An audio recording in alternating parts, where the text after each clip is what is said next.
Hello, my name is Laura Huppert, and I'm an assistant professor at the University of California, San Francisco. I'm delighted to be here today to talk about optimal integration of antibody-drug conjugates into the treatment of hormone receptor-positive, HER2-negative, and triple-negative metastatic breast cancer. So there are 3 approved antibody-drug conjugates for hormone receptor-positive, HER2-negative, and 2 that are currently approved for triple-negative metastatic breast cancer. And the 3 are shown here: TDXD, trastuzumab deruxtecan, sacituzumab govitecan or SG, and datopotamab deruxtecan or dato-DXD. And the structure of each is shown. As you can see, the first ADC, TDXD, is a HER2-directed ADC with a DXD payload, which is a DNA topoisomerase 1 inhibitor. SG is a TROP2-directed ADC that has an SN38 payload, which is also a different topo-1 inhibitor payload. And then dato-DXD is also TROP2-directed like SG, but has the same DXD payload like TDXD. And all 3 are thought to have bystander effect with the drug-to-antibody ratios as shown, 8, 6, and 4, with the half-life of each and dosing as shown. Importantly, TDXD and dato-DXD are given once every 3 weeks, whereas sacituzumab govitecan is given 2 weeks on, 1 week off. And so today I'll talk first about the approved ADCs for hormone receptor-positive, HER2-negative metastatic breast cancer, then transition to talk about triple-negative breast cancer, and finally we'll touch on ADC sequencing, future directions. So for hormone receptor-positive, HER2-negative breast cancer, one of the pivotal trials in the field is DESTINY-Breast04, which looked at the use of TDXD versus chemotherapy for patients who had already received at least 1 line of chemotherapy. So this trial enrolled patients who had HER2-low metastatic breast cancer, so they had to have IHC 1+ or 2+ and ISH negative, and they had to have received 1 to 2 prior lines of chemotherapy in the metastatic setting and had to have already progressed on their prior endocrine therapies. These patients were randomized 2-to-1 to receive TDXD every 3 weeks versus treatment of physician's choice chemotherapy. The majority of the patients in this trial were hormone receptor positive HER2 low, but there were almost 60 patients who were hormone receptor negative HER2 low as well. The median lines of prior chemo was 1, and about 70% had received prior CDK4/6 inhibitor. The majority of patients in this trial did have visceral disease, liver and lung, only 5% with brain mets. Here are the pivotal results from this trial. So in terms of the median PFS in the hormone receptor positive HER2 low cohort, the updated results are 9.6 months versus 4.2 months, with TDXD outperforming chemotherapy and a hazard ratio of 0.37. And there was also an overall survival benefit, 23.9 versus 17.6, with a hazard ratio of 0.69. Among that smaller group of patients with hormone receptor negative HER2 low, we also saw that TDXD outperformed chemotherapy, 6.3 versus 2.9, a hazard ratio of 0.29, and then also an overall survival in that group as well, 17.1 versus 8.3. So really impressive data that led to the approval first of this agent after 1 line of prior chemotherapy. But that sort of led to the question, do we need the HER2 low? Can we go even lower?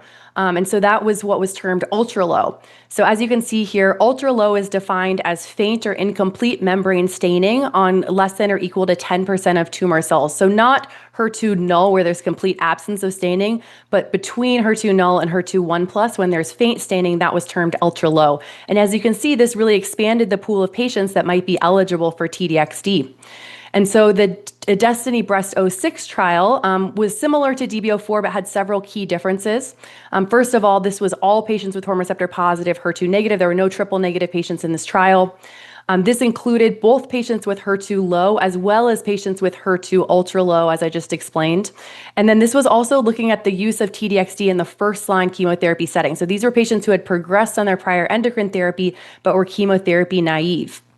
And so these patients were randomized 1-to-1 in that first-line chemo setting to receive TDXD versus treatment of physician's choice. The majority of patients were HER2 low, but there were about 150 or so patients that were ultra low. Most patients had received a median of 2 prior lines of endocrine therapy, and most had received a prior CDK4/6 inhibitor. Many had received prior chemo for their early stage disease, and these patients were mostly patients with visceral disease. Only 3% of patients had bone-only disease. And the primary endpoint was PFS in the HER2-low population. And here are the results. So in the HER2-low population, you can see that T-DXd outperformed chemotherapy 13.2 versus 8.1 months with a hazard ratio of 0.62. The overall survival is not yet mature, but we are seeing a trend in improvement in 12-month overall survival rate. So we'll need to see over time how that matures. In the ultra-low population, the results were pretty similar, 13.2 versus 8.3, a hazard ratio of 0.78. And similarly, the overall survival is not yet mature, but we're seeing a trend towards improvement in the 12-month rate. So really the HER2-low and ultra-low results were very consistent with each other, which really speaks to the fact that we can use this in both of these populations. In terms of safety, the key safety signals that we saw in this trial and what we're experiencing using T-DXd is nausea is pretty common, but fortunately low rates of grade 3 or higher nausea. Using a triplet IV antiemetic combination, using oral olanzapine really makes a difference to improve nausea for these patients. Fatigue is pretty common, some alopecia. And then important to remember that we need to get echoes to monitor for left ventricular dysfunction, which occurred in about 8% of patients. And then also remembering to counsel patients about the risk of interstitial lung disease or pneumonitis, which in this trial occurred in 11% of patients, but fortunately few grade 3 or higher events. There were several grade 5 events though, so critical to remember to counsel patients any cough, any shortness of breath, you want to hear about it so that you can kind of manage that appropriately. I'll make a quick aside about ILD, that it is important to try to catch ILD early, ideally when it's grade 1 with the scans. Once a patient has symptoms, that's considered grade 2. But we now have some really nice data looking at the re-challenge of T-DXd in patients who've had grade 1 ILD. This was pooled data from the Destiny breast trials that looked at patients in those trials who had had grade 1 ILD. Most of the patients received steroids, they held T-DXd, and then were able to re-challenge those patients. There was a 33% rate of recurrent ILD, but all of those were grades 1 and 2. And the median time to recurrent ILD in this cohort was about 2 months. So important to recounsel, you can safely re-challenge, important to watch out for recurrent ILD and monitor subsequently with scans. We've also seen some real-world data with the ILD re-challenge in both a French cohort and then a cohort done at my institution that both showed sort of similarly that it was safe to re-challenge with grade 1 ILD, and there were no grade 5 events. And so important to remember you can re-challenge these patients and they can have ongoing clinical benefit with this retreatment. So I think how I'm interpreting DB06, I think whether to use T-DXd in that first line setting like DB06 versus to use it in the second line setting like DB04 is still controversial, especially we don't have the overall survival data yet from the Destiny Breast 06 trial. It's clear that T-DXd works better than chemotherapy in both the first line and the second line settings. However, without the OS benefit, I think it's reasonable really to consider it in either position. And it's important to remember too that in the DB06 trial, there might be crossover. Patients might have access to T-DXd and use it subsequently, which might affect the ultimate overall survival data. So how I'm sort of using it right now is that if I'm worried about a patient, if a patient has visceral dominant disease, if they have brain mets, if they have symptomatic disease or a short duration of time on their endocrine therapy, I favor using T-DXd early to get a better handle on their disease. And so I'll use it in the first line setting in those patients.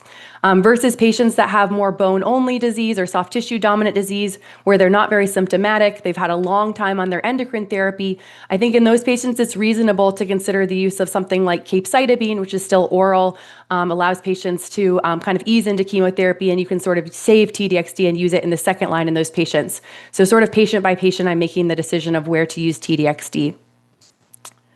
And then in terms of the HER2 low and ultra low situation, I think the data with the ultra low looked really good, right? It looked very similar to the HER2 low population. So although this was an exploratory endpoint, the efficacy looked very similar. And so I definitely think that TDXD is an effective option for both patients with HER2 low and ultra low disease. It is a challenge for our pathologists since not all pathologists report out on the ultra low. So I found myself emailing or calling my pathologists that in those patients that have only HER2 zero reported saying, can you pull those cases? Can you look back and see if they're ultra low? There are multiple new assays in development to try to see if there is a better test to evaluate this. And I think there's also the question of, do you even need the ultra low? We saw a signal in the phase 2 DAISY trial that there was TDXD efficacy even in HER2 IHC 0. And the phase 3 trial, Destiny Breast 15, is ongoing to look at this population as well. So it might be at the end of the day that we ultimately don't need to check the HER2 IHC status to use TDXD, and we could use it across the board. But for now, I feel very comfortable using it in patients with both ultra low and low disease. In terms of other antibody-drug conjugates in hormone receptor-positive, HER2-negative breast cancer, the TROPiCS-02 trial looked at the use of sacituzumab govitecan versus chemotherapy in patients with 3 to 5 lines or 2 to 4 prior lines. So this was in the 3rd to 5th line setting. So this is a pretty heavily pretreated population. These patients had to have received at least 1 line of endocrine therapy and at least 2 lines of chemo, no more than 4, and had to have measurable disease. They were randomized 1-to-1 to receive sacituzumab govitecan 2 weeks on, 1 week off, versus treatment of physician's choice chemotherapy. The median lines of prior chemo was 3, and all had received prior CDK4/6 inhibitor therapy. In terms of the results, we saw an improvement in both PFS and OS. So PFS 5.5 versus 4.0 months. I think one thing that's interesting about that curve is you can see there was some drop off no matter which arm you were on at the first scan. Some people did progress. This is a late line trial, so that's, as you might expect, more aggressive disease. But those that did stay on the sacituzumab govitecan had a markedly longer time. Looking at that 12-month rate of PFS is much higher, 3 times higher with SASI than the chemotherapy arm, which I think is reassuring. Overall survival was also improved by over 3 months. The most common side effects with sacituzumab govitecan, neutropenia, the grade 3 neutropenia in about half of the patients. So remembering now, the recommendation is to use growth factor off the bat, either short-acting or long-acting or a combination. Diarrhea and anemia are also side effects to monitor for. The rate of grade 3 diarrhea was about 10% in this trial. We now also have the option of using a third antibody-drug conjugate, Dato-DXd, which was approved in January of this year based on data from the TROPION-Breast01 trial. So this trial also enrolled patients with hormone receptor-positive, HER2-negative metastatic breast cancer who had previously progressed on endocrine therapy and had received 1 to 2 prior lines of chemotherapy. These patients were randomized 1-to-1 to receive Dato-DXd given once every 3 weeks versus treatment of physician's choice chemotherapy, with dual primary endpoints in this trial of PFS and overall survival. And the results are shown here. So the median progression-free survival by blinded independent central review was 6.9 versus 4.9 months, a hazard ratio of 0.63, which was statistically significant. Median overall survival was not statistically significant. It was 18.6 versus 18.3 months. It is important to note there was an imbalance in the subsequent use of ADCs, so about double the rate of subsequent ADC use in the control arm versus those in the Dato-DXd arm, which could have affected this. So there was an adjusted analysis done to account for this that was 19.1 versus 17.5 with a hazard ratio of 0.86, still crossing 1, however. The most common grade 3 or greater AEs with Dato-DXd are shown here. Stomatitis occurred in about half of patients, mostly grade 1 and grade 2, but about a 7% rate of grade 3. The use of prophylactic steroid mouthwash really makes a difference, and I'll go on to that in the next slide as well.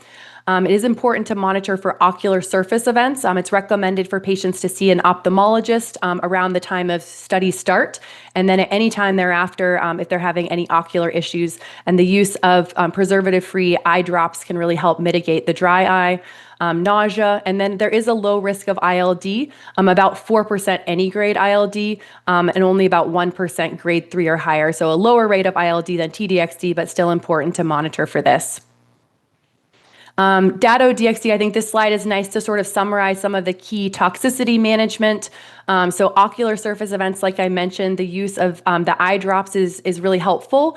And then consulting with an ophthalmologist is if there's any ocular issues. Stomatitis, I think, is a more common side effect. And so that in particular, I think, is helpful to counsel your patients about the use of prophylactic steroid mouthwash. And using that 4 times a day, after each meal and then in the evening, can really help prevent the stomatitis that can develop. And if patients do have more severe stomatitis, using a dose reduction or dose hold can really help as well. And then interstitial lung disease, we know a lot about this from T-DXd at this point, and our management strategies are very similar. With grade 1, you'd hold the drug, consider steroids, and I would consider retreating for grade 1, but for grade 2 or higher, would not retreat, so important to monitor for that. So here's my roadmap of how I treat hormone receptor positive, HER2 negative metastatic breast cancer. We didn't talk about this today, but in the endocrine therapy space, we're typically using an AI plus CDK4/6 inhibitor in the first line setting.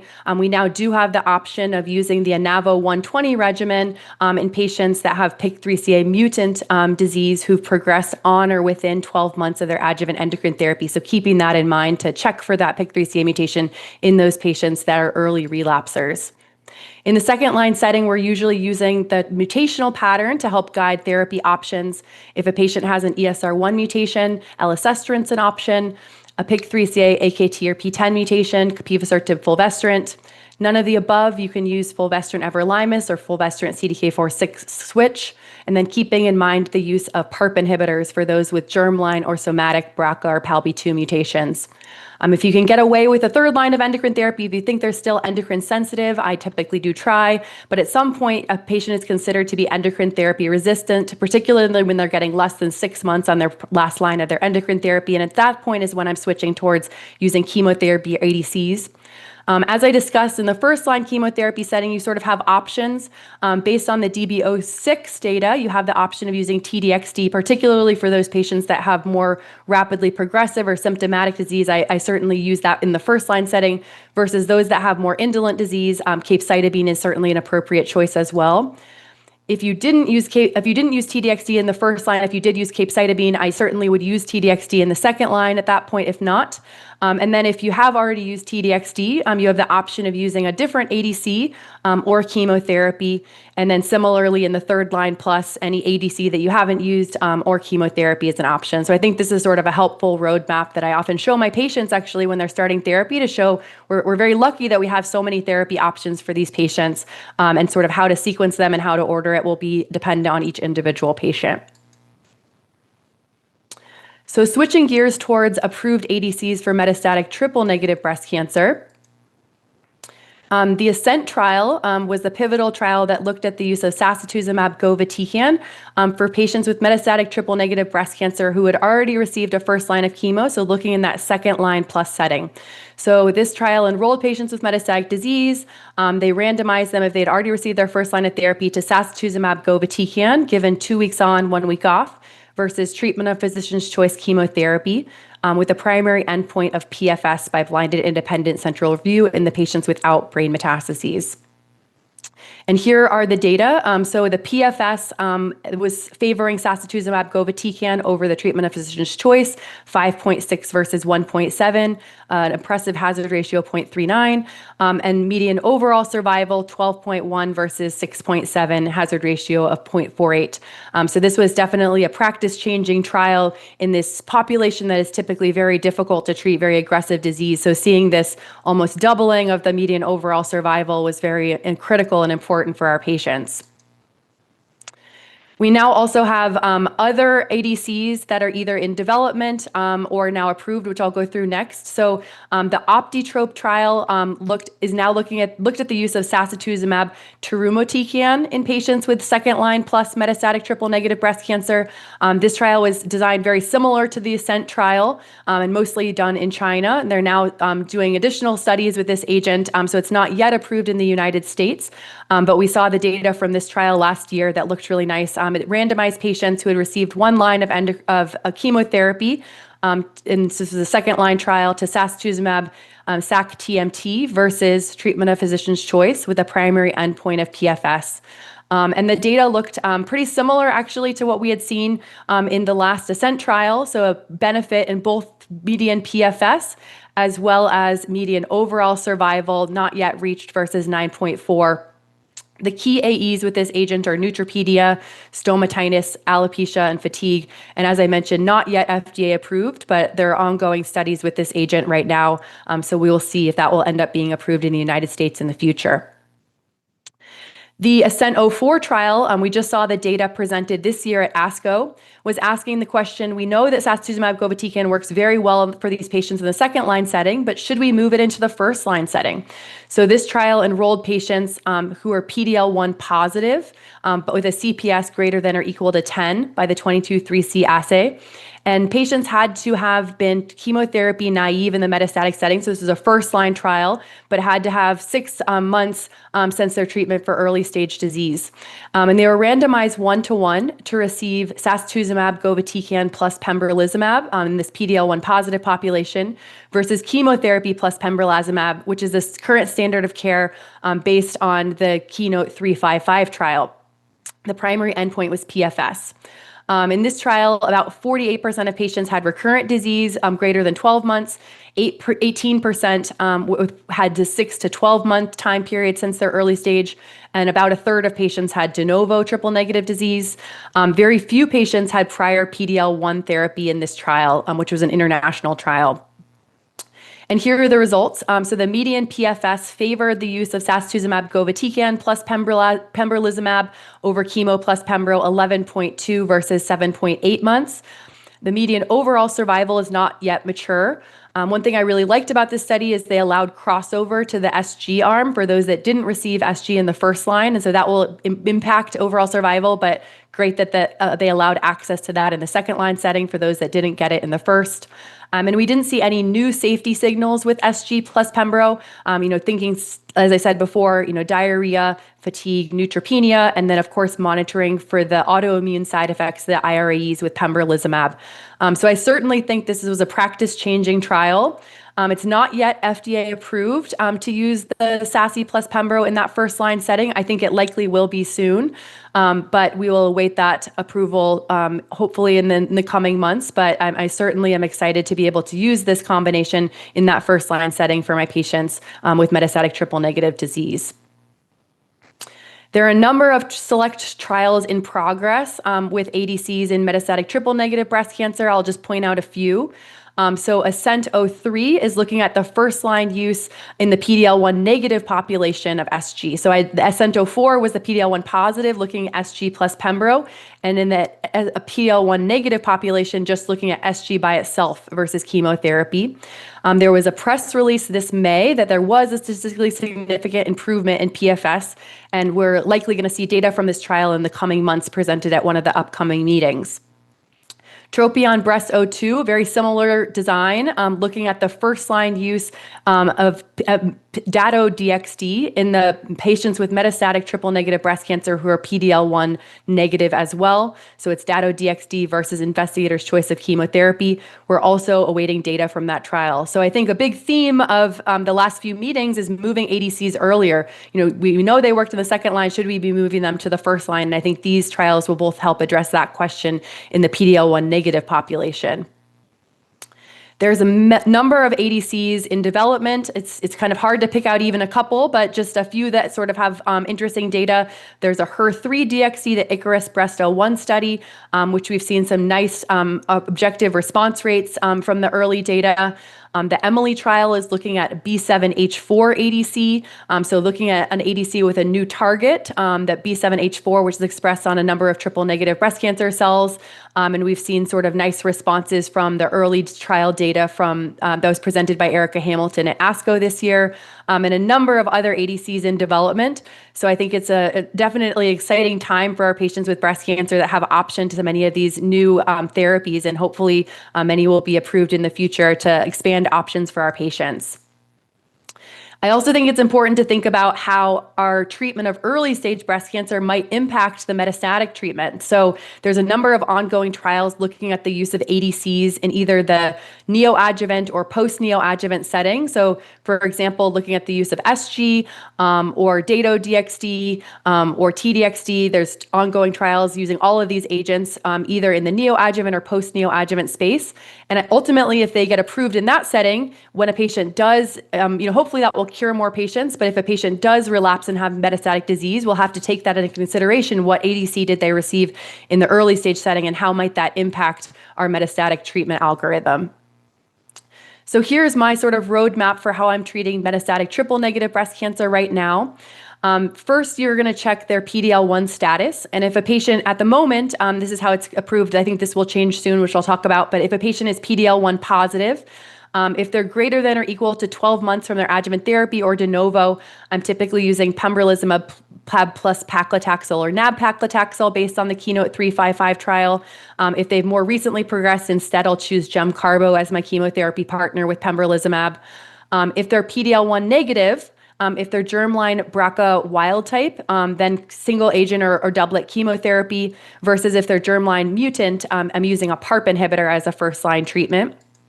And currently in the second line setting, that's when you switch towards using an ADC. And typically I'm using sacituzumab govitecan as my preferred second line agent, although TDXd is also an option, and I prioritize that in particular for patients who have brain metastases, but both are good options there. You also have the use of a PARP inhibitor if you haven't already used it. And then typically in the third line plus setting, I'm using whatever second line treatment I didn't use before or chemotherapy. Important to note that, like I mentioned, ADCs will likely be moving earlier. We just saw the really nice data from ASCENT-04 in the PD-L1 positive population, and then we're awaiting the data from ASCENT-03 and TROPION-Breast-02, but I very much anticipate that we'll likely be using an ADC plus minus immunotherapy in that first line setting in the coming year. And then finally, talking about ADC sequencing and some future directions. So this is a table that sort of summarizes all of those trials that I just went through. I think it's a nice thing to take a picture of and have in your pocket so you can reference the numbers if you need them. But one sort of issue is that we know that ADCs outperform chemotherapy in these randomized phase 3 trials, and they've really revolutionized our treatment of HER2-negative metastatic breast cancer. But none of these studies allowed the use of prior ADCs. And in clinic, we're frequently using TDXd and then sacituzumab govitecan, or vice versa. And then where do we position dato-DXd? And one big question is how cross-resistance to similar payloads might limit efficacy. Because as I mentioned in the very beginning, all three of the ADCs that I've discussed have topo-1 isomerase inhibitor payloads. So if they have a similar payload, might there be cross-resistance that will limit the efficacy of using these agents is a major question in the field. So in terms of mechanisms of resistance, you can think about the fact that there can be resistance to the payload or resistance to the target. So for example, if you have a TROP2 directed ADC, you can develop mutations that affect that TROP2 binding and localization, or you can have mutations that affect the payload efficacy. So in each individual patient, you might have one or both mechanisms of resistance, and we haven't yet completely figured out what is more common and how to detect these so that we can best choose treatments for each patient. At UCSF, along with some colleagues around the country from different centers, we did a study looking at the retrospective use of ADC after ADC in patients who'd received both sacituzumab govitecan and TDXd for metastatic hormone receptor positive HER2 low, as well as metastatic hormone receptor negative HER2 low. And sort of, as you can see, this was a real world retrospective analysis.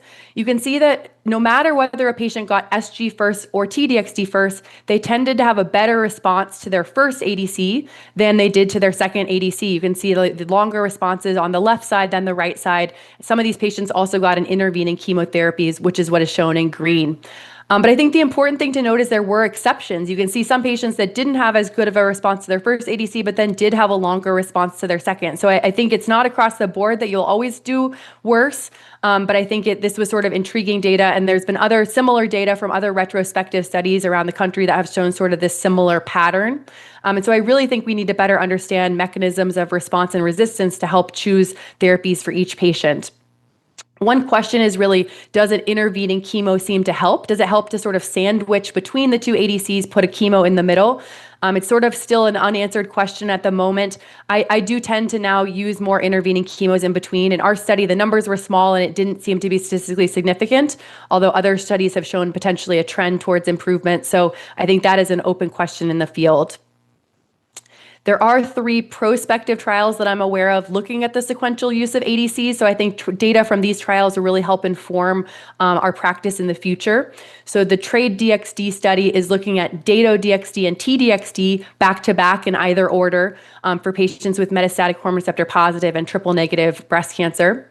I'm leading a registry study through the TBCRC called ENCORE, which is a real-world study looking at any of the FDA-approved ADCs. So in either order, collecting blood and tissues to understand the correlatives there. And then our colleague Reshma Mitani has this trial called SERIES, which is looking at SG post-progression on T-DXd. So I think all of these studies incorporate a lot of blood and tissue biomarkers that will help us better understand those mechanisms of response and resistance. So some future directions for ADCs, I think, like I briefly mentioned before, there's a lot of interest in developing novel ADCs that have novel targets as well as novel payloads. And there's also interest in sort of combining ADCs. Can we combine them with immunotherapy, with protein degraders, with other agents that might increase efficacy? And the predictive biomarkers of ADC response and resistance is a key element that I think will help us better understand and overcome these mechanisms of resistance. A theme is moving ADCs earlier. So, ongoing trials looking at moving ADCs into the early stage setting, as well as moving ADCs from the second line into the first line setting. So I think this will be an important theme in the future. We need prospective data on ADC sequencing, and then finally, ongoing efforts to improve toxicity and management. And I think this graph is really nice to see. There's over 200 ADCs in clinical development. Many of them still do have the topo-1 inhibitor payloads, but some are developing novel payloads that are different, which I think will be really important. So sort of stay tuned for some of these novel ADCs that are under development at the moment.